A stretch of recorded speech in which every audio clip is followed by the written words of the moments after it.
bien, lui aussi vient de reprendre le départ avec à ses côtés, eh bien, la 206 de celui qui occupe la 3e place dans ce classement et qui va devoir remonter quelque part puisqu'il est très proche au point de vue point d'Hervé Martin et d'Auguste Morvan.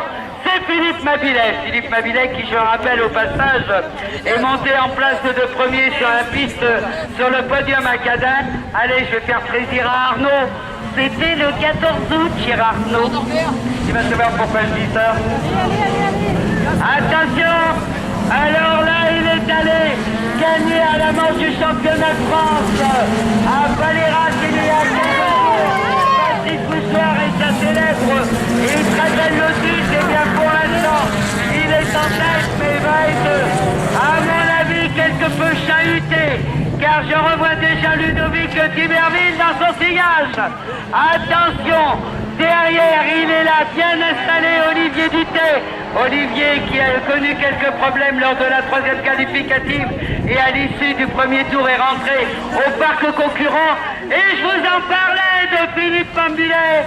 Eh bien, le pilote de Bouvron en Loire-Atlantique vient de virer en 4e position alors que la 206 CC de Nicolas Fabian, le pilote de la Normandie, lui est en 5e. Ah, là, on a véritablement beaucoup de courses dans la course puisque je regarde Hervé Martin maintenant aux prises avec la 205 de David Vineron. Ronan Daniel aussi qui était très bien placé, qui a connu des problèmes mais là qui est revenu et se retrouve un petit peu loin car dans la deuxième qualificative, c'est ça, il caracolait en 2e place. Mais les 4 hommes de tête, là, sont dans un...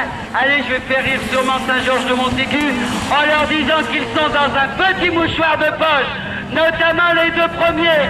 Rien n'est joué pour Patrick Mouchoir, rien n'est joué pour la Lotus. Regardez-le et ça c'est Nicard remonté, un prix d'un battu derrière. C'est la prise entre Gwenaël, le 59 et Auguste Morvan, c'est-à-dire la BMW 79 et la 205-97 de Gwenaël. Devant, eh bien c'est toujours pareil. Alors attendez.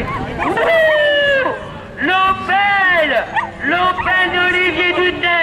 Pardon, le moteur Opel, parce que c'est l'Audi TT, mais je suis trop proche dans le moteur. L'Audi revient très fort sur les 2 premiers. La 4 pour aller disputer la plus haute marche du podium. Ludovic Tiberville et sa Toyota qui attaque aussi à l'extérieur. Hervé Martin et sa VX, toujours en prise avec David Vigeron. Et n'oublions pas, on va en dire un petit mot puisque là, il va faire ses derniers roues de circuit, c'est la Golf de Jean-Pierre Deschamps qui lui arrête la compétition.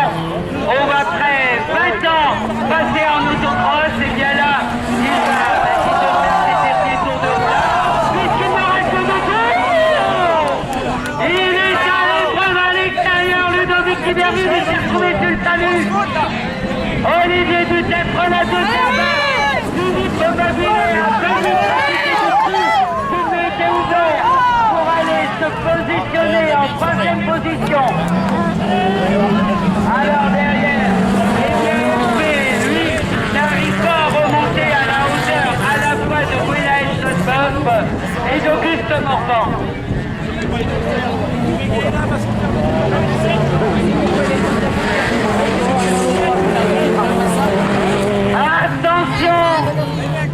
Attention au tout dernier tour, puisque là vous avez la Lotus qui va tout faire pour gagner dans les 2 derniers tours pour garder sa place.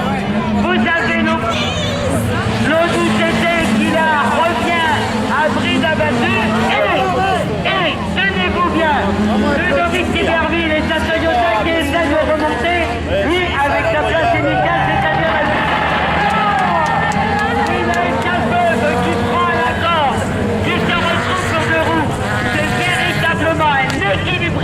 ce garçon. Il possède un talent fabuleux. Je l'ai remarqué dès ses premiers cours et je peux vous dire qu'il ne fait que confiance